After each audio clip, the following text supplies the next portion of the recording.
샬롬. 자, 오늘도 우리 성도들과 함께 주삼 교제를 참고하시면서 우리 하나님의 말씀을 듣는 시간을 갖도록 하겠습니다.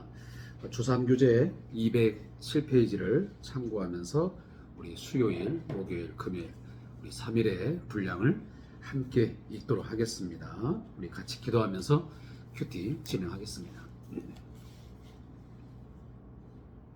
호흡 있는 자마다 여호와를 찬양하라. 하나님, 오늘도 호흡이 있음으로 인하여 하나님을 찬양하며 하나님을 향하여 경배와 영광을 돌려드립니다. 우리의 호흡도, 우리 일상의 모든 삶도 아버지의 뜻과 아버지의 손안에 있음을 고백합니다. 우리 삶의 안전과 평안도 전적으로 하나님의 뜻 안에 있음을 믿습니다. 주님, 오늘도 그 뜻을 깨닫게 하시고 그 뜻대로 행하는 그 삶 속에서 하나님이 주시는 참 평안을 누리게 하시고 그 안전을 누리면서 살게 하옵소서. 오늘도 이 밤에도 주의 말씀을 함께 읽고 묵상합니다. 성령님, 우리 마음 가운데 임재하여 주시고 우리에게 말씀하여 주셔서 깨닫는 은혜가 있게 해 주옵소서. 들을 귀 있게 하시고 보는 눈이 열려지는 이 밤 되게 해 주시옵소서. 주의 뜻을 사모합니다. 주님의 뜻으로 우리를 새롭게 만들어 주시옵소서. 예수님의 이름으로 기도합니다. 아멘. 잠언 18장 9절부터 19장 우리 9절까지의 말씀을 같이 읽겠습니다. 구약성경 930페이지에 있습니다. 잠언 18장 9절부터 19장 9절까지 말씀 읽겠습니다. 같이 한 목소리로 말씀 읽겠습니다. 자기의 일을 게을리하는 자는 패가하는 자의 형제니라. 여호와의 이름은 견고한 망대라. 의인은 그리로 달려가서 안전함을 얻느니라. 부자의 재물은 그의 견고한 성이라. 그가 높은 성벽같이 여기느니라. 사람의 마음의 교만은 멸망의 선봉이요 겸손은 존귀의 앞길잡이이니라. 사연을 듣기 전에 대답하는 자는 미련하여 욕을 당하느니라. 사람의 심령은 그의 병을 능히 이기려니와 심령이 상하면 그것을 누가 일으키겠느냐. 명철한 자의 마음은 지식을 얻고 지혜로운 자의 귀는 지식을 구하느니라. 사람의 선물은 그의 길을 넓게 하며 또한 또 존귀한 자 앞으로 그를 인도하느니라. 송사에서는 먼저 온 사람의 말이 바른 것 같으나 그의 상대자가 와서 밝히느니라. 제비 뽑는 것은 다툼을 그치게 하여 강한 자 사이에 해결하게 하느니라. 노엽게 한 형제와 화목하기가 견고한 성을 취하기보다 어려운즉 이러한 다툼은 산성 문빗장 같으니라. 사람은 입에서 나오는 열매로 말미암아 배부르게 되나니 곧 그의 입술에서 나는 것으로 말미암아 만족하게 되느니라. 죽고 사는 것이 혀의 힘에 달렸나니 혀를 쓰기 좋아하는 자는 혀의 열매를 먹으리라. 아내를 얻는 자는 복을 얻고 여호와께 은총을 받는 자니라. 가난한 자는 간절한 말로 구하여도 부자는 엄한 말로 대답하느니라. 많은 친구를 얻는 자는 해를 당하게 되거니와 어떤 친구는 형제보다 친밀하니라. 가난하여도 성실하게 행하는 자는 입술이 패역하고 미련한 자보다 나으니라. 지식 없는 소원은 선하지 못하고 발이 급한 사람은 잘못 가느니라. 사람이 미련함으로 자기 길을 굽게 하고 마음으로 여호와를 원망하느니라. 재물은 많은 친구를 더하게 하나 가난한 즉 친구가 끊어지느니라. 거짓 증인은 벌을 면하지 못할 것이요 거짓말을 하는 자도 피하지 못하리라. 너그러운 사람에게는 은혜를 구하는 자가 많고 선물 주기를 좋아하는 자에게는 사람마다 친구가 되느니라. 가난한 자는 그의 형제들에게도 미움을 받거든 하물며 친구야 그를 멀리 하지 아니하겠느냐. 따라가며 말하려 할지라도 그들이 없어졌으리라. 지혜를 얻는 자는 자기 영혼을 사랑하고 명철을 지킨 자는 복을 얻느니라. 거짓 증인은 벌을 면하지 못할 것이요 거짓말을 뱉는 자는 망할 것이니라. 아멘. 자, 오늘 잠언 18장 9절부터 19장 9절까지 말씀을 함께 읽었습니다. 먼저 잠언 18장 9절부터 16절까지의 말씀의 제목은 여호와의 이름을 의지하는 자입니다. 한마디로 말하면 여호와를 의지하는 자입니다. 여호와의 이름을 잘 알면 우리 하나님 아버지에 대해서 분명하고도 확실하게 알게 되면 궁극적인 의지자, 정말 실제적인 의지자는 오직 하나님 여호와 한 분밖에 없음을 우리가 인정하게 됩니다. 우리가 자칫 여호와의 이름을 잘 모르면 그분의 어떤 성품, 그분의 어떤 존재를 우리가 수박 겉핥기식으로 안다고 한다면 결국 그 사람은 하나님을 의지하는 것 같지만 세상의 여러 가지 것들을 의지하는 어리석은 자가 될 수밖에 없습니다. 자, 이 본문을 우리 함께 요약한 것을 들려보겠습니다. 자, 의인은 여호와의 이름을 의지하나 부자는 재물을 의지하게 됩니다. 마음이 교만한 자는 멸망당하고 겸손한 자는 존귀를 얻습니다. 명철한 자의 마음은 지식을 얻고 귀가 열려 있어 지식을 구합니다. 사심 없는 선물은 사람의 길을 넓게 하고 장래의 유익을 가져온다 라는 것이 오늘 9절부터 16절까지 말씀의 내용입니다. 자, 우리 본문에서 가장 많이 들려졌던 말씀 하나가 있습니다. 바로 12절 말씀입니다. 사람의 마음의 교만은 멸망의 선봉이요 겸손은 존귀의 길잡이니라. 이 말씀은 무척 우리가 많이 설교를 통해서 또 우리가 성구를 통해서 접할 수 있는 익숙한 성경 구절입니다. 그럼에도 불구하고 우리는 이 교만함, 우리의 거만함, 이것을 아직도 그 뿌리를 뽑아내지 못하고 있습니다. 어느 날 겸손이라고 하는 그 글자가 보였다가 순식간에 우리의 눈에는 또 우리의 마음 한가운데는 여전히 이 교만이라는 이 두 글자, 이 교만이 싹을 틔우고 있는 것을 우리는 종종 발견합니다. 결국 이 교만이라고 하는 것은 뭐 어렵게 설명하겠지만 뭐 간단하게 설명한다면 하나님을 의지하지 않고 그 어떤 다른 것을 의지하는 것 자체가 결국 인간의 교만의 내용입니다.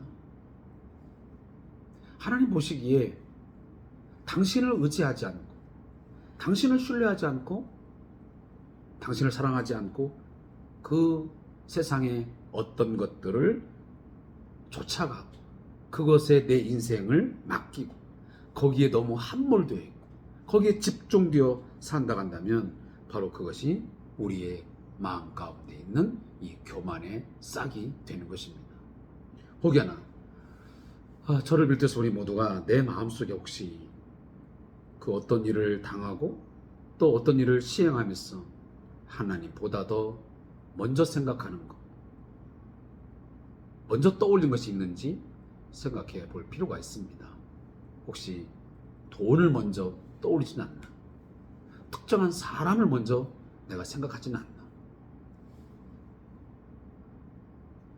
혹시 이런 이야기 하면 오해를 빚을 수 있습니다. 그러면 돈이 필요 없느냐? 사람이 필요 없느냐? 아닙니다. 돈이 문제를 해결하는데 필요합니다. 사람이 살아가는데 사람의 도움이 분명히 필요합니다. 근데 제가 말씀드린 것은 먼저 우리의 의식이든 무의식 속에서 하나님이 우선되고 있냐라는 것을 말씀드립니다. 우리가 하나님을 우선하고 하나님을 구하다 보면 우리 하나님께 뜻을 구하고 하나님께 기도하다 보면 그 속에서 사람이 떠올라지고 또 필요한 물질의 공급이 있게 되는 거죠. 이게 제가 순서라는 것을 말씀드리기 위해서 굳이 그렇게 말씀을 드린 겁니다. 다시 한번 말씀합니다. 우리 마음의 교만은 멸망의 선봉입니다. 그리고 반대로 겸손은 늘 하나님을 신뢰하고 하나님 앞에 낮아지는 자는 결국은 존귀함을 얻게 되어 있습니다.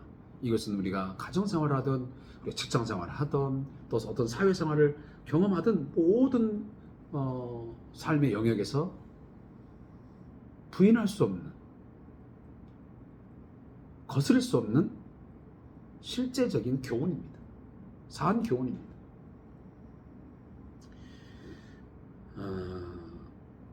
그리고 뭐 앞에 여러 가지 이해가 있지만 제가 그냥 제 스스로 묵상한 것들을 잠깐 들립니다.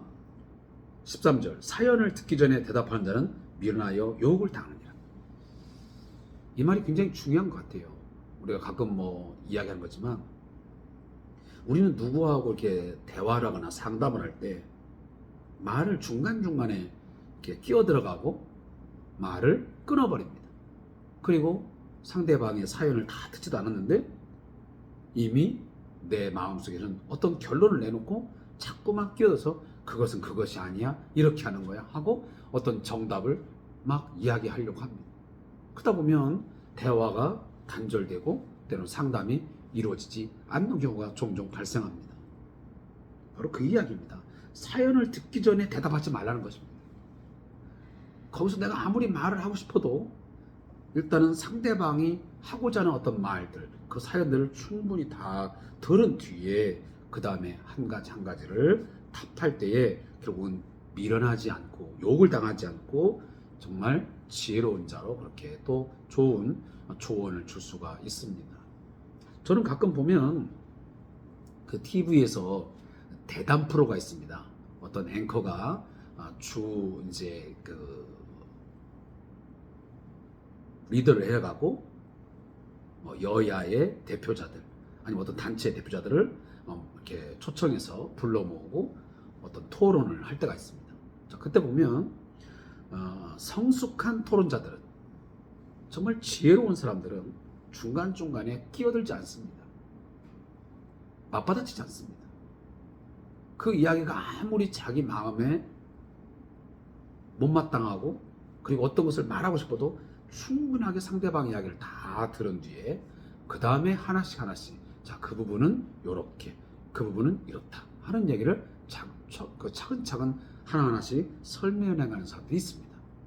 그게 바로 우리의 대화법이요 또 우리의 토론의 어떤 그런 방법이어지 않나는 생각. 바로 오늘 본문이 그 얘기거든요. 사연을 듣고 말해라. 그리고 좀 더 참아라. 근데 우리는 저도 마찬가지예요. 저도 뭐 이렇게 우리 직원이도 하고 뭐 사람들하고 많은 대화도 하지만 마음이 급해져요. 뭐 상대방이 저 말을 하면 내가 빨리 거기에 대해서 뭔가 답을 줘야 될 것 같은. 그래서 상대방의 말을 끊어버리고 또 그러다 보면 실수가 벌어져요. 우리가 가끔 우스갯소리로 그 말잖아요. 조선 말은 끝까지 들으라고. 이 말을 하고 있지만 본인들 입장에서는 이 말을 하려고 하는데 우리가 중간에 말을 끊다 보면 전혀 엉뚱한 답을 줄 수도 있다는 것을 말씀을 드립니다. 그 이야기를 제가 오늘 간단하게 합니다. 자, 이 부분은 좀 읽어야 할 것 같아서 제가 저자의 묵상을 19일 것을 잠깐 읽겠습니다. 자, 여호와의 이름은 견고한 망대다. 이것은 하나님이 인생에 의지할 대상임을 밝혀주고 있습니다. 반면 부자는 재물을 견고한 성으로 생각합니다. 그러나 그것은 착각일 뿐 재물은 인간을 지켜주지 못합니다. 의인은 여호와께로 달려가서 안전함을 얻습니다. 인생이 쉴 수 있는 곳은 하나님 외에 없습니다. 다른 것은 착각을 일으킬 뿐 의지할 대상이 결코 아닙니다. 물질도 사람도 궁극적으로는 전적으로 신뢰하거나 의지할 대상은 아닙니다. 성도는 하나님만이 인생이 의지할 수 있는 견고한 망대이심을 한순간도 잊지 말아야 합니다. 한편 본문은 마음의 중요성을 언급합니다. 마음은 능히 이기기도 하며 병을 이기기도 하며 보이지 않는 마음의 상태가 인간을 강하게 합니다. 이것은 하나님을 향한 영적인 상태가 인간의 삶을 주관함을 보여줍니다. 세상 모든 일이 잘 돼도 하나님과의 관계가 깨어지고 심령이 상하면 그 사람은 소망이 없습니다. 하나님과의 관계가 좋아 영적인 상태가 건강할 때 그것이 참으로 건강한 상태임을 기억해야 합니다. 자, 그리고 잠언 18장 17절에서 24절 말씀은 입에서 나오는 열매입니다. 제가 금방 읽었는데 이 말씀도 저는 두 구절만 이야기하고 넘어가겠습니다. 19절 노엽게 한 형제와 화목하기가 견고한 성을 취하기보다 어려운즉 이러한 다툼은 산성 문빗장 같니라.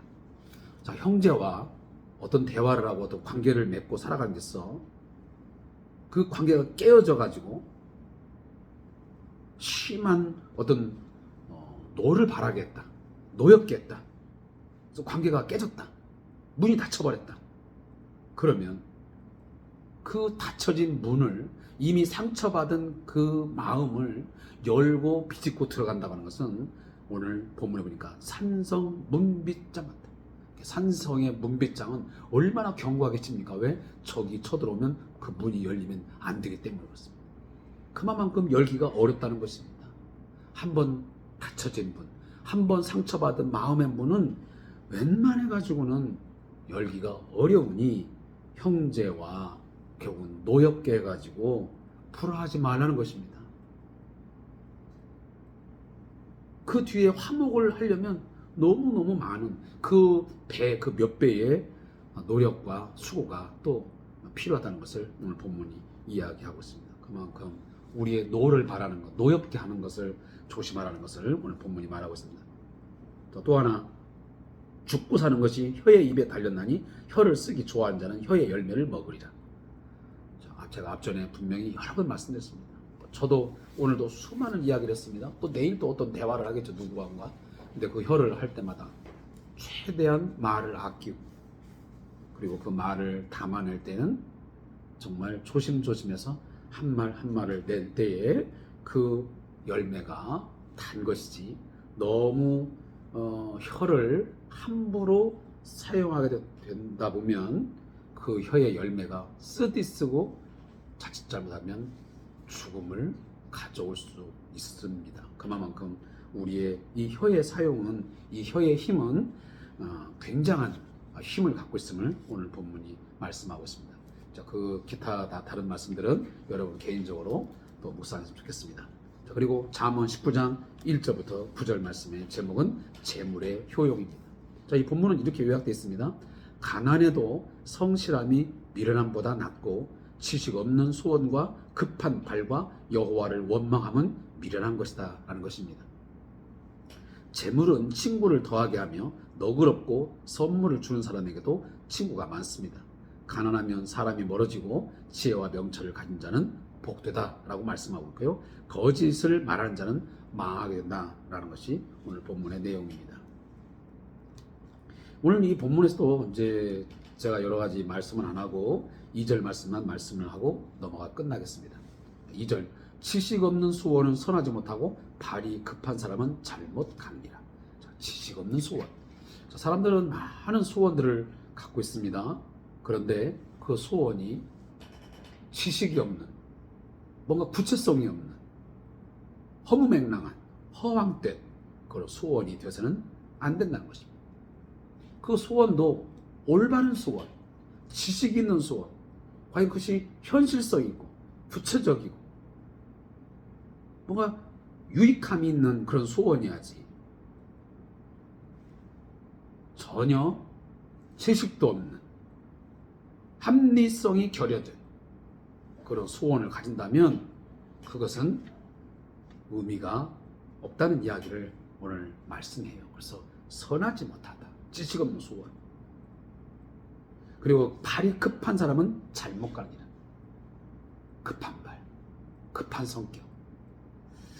저도 성격이 꽤 급한 사람 중에 한 사람인데, 이 급한 사람, 이 급한 발, 항상 아쉬움이 남아요. 한 발자국, 한 반발자국만 늦게 떴더라면, 조금만 더 늦게 갔더라면, 그 길을 가지 않았을 것 같은데 너무 성급한 마음에 발을 디뎠다가 결국은 굽은 길로, 그릇된 길로 가는 경우가 있는 것을 보게 됩니다. 자, 그런 부분들을 여러분에게 말씀드리고 오늘 큐티를 좀 끝맺겠습니다. 저자의 모사 읽고 제가 말씀을 맺습니다. 자, 지식 없는 소원은 선하지 못합니다. 소원은 인간의 기본적인 욕망이고 욕구입니다. 그러나 온전하고 합당한 지식이 없다면 허황될 수밖에 없습니다. 성경은 사랑의 올바른 지식이 있어야 한다고 가르칩니다. 빌립보서에서도 사랑이 지식과 총명으로 더 풍성해진다고 나와 있습니다. 빌립보서 1장 9절입니다. 그럴 때 사랑은 올바르고 풍성한 것이 됩니다. 자녀를 양육할 때도 지식 없는 사랑이 자녀를 망칠 수 있습니다. 저 같은 경우도 이제 발달장애인을 저도 키우고 있는 부모로서 저도 우리 아이를 이렇게 양육하면서 너무도 무식했고 너무도 지식이 없는 그런 사랑, 지식이 없는 양육을 하다 보니 오히려 많은 해를 가져왔고 뒤돌아보면 후회거리가 너무너무 많습니다. 그런 부분들을 위해서 여러분들이 사랑을 하되 어떤 소원을 갖되 좀 더 지식 있는 그런 소원, 지식 있는 사랑, 뭔가 풍성한 지식이 있는 그런 사랑을 통해서 여러분의 사랑이 온전해지기를 소원합니다. 마찬가지로 지식 없는 소원은 허황된 것이 될 수 있고 또한 본문은 지혜자가 자기 영혼을 먼저 사랑한다고 말합니다. 지혜자가 이기적이라는 의미가 아니라 세상의 참 이치를 깨닫는 자는 자신의 가치와 중요성을 인식한다는 의미입니다. 사실 모든 것은 나에게서 출발합니다. 세상이 잘 되고 잘못되는 것도 개인의 선택에서 시작됩니다. 그래서 개인은 소중합니다. 성경은 이처럼 건전한 개인주의를 지지합니다. 성도는 선이 나로부터 시작된다는 사실을 기억하고 올바른 지식으로 사랑을 실천하는 삶을 살도록 노력해야 합니다. 기도하겠습니다. 하나님 아버지, 오늘도 주신 말씀 우리의 마음에 잘 새기게 하옵소서. 이 말씀이 순간순간 우리의 삶 속에서 역사하여 싹이 나고 또 가지가 뻗어지며 때가 되면 열매가 맺어지는 그러한 살아있는 말씀, 생명의 말씀으로 드러나게 해 주시옵소서. 말씀을 뿌렸지만, 말씀이 심겨졌지만 싹이 나지 못하고 열매 맺지 못하는 그러한 저희들 잊지 않게 하옵소서. 좋은 밭에 뿌려진 씨앗 되게 해 주시옵소서. 하나님이여, 오늘 말씀에 나온 것들을 우리가 현재 상황 속에서, 우리 현실 삶 속에서 잘 적용하며 아름다운 열매를 많이 맺게 하옵소서. 예수님의 이름으로 기도합니다. 아멘.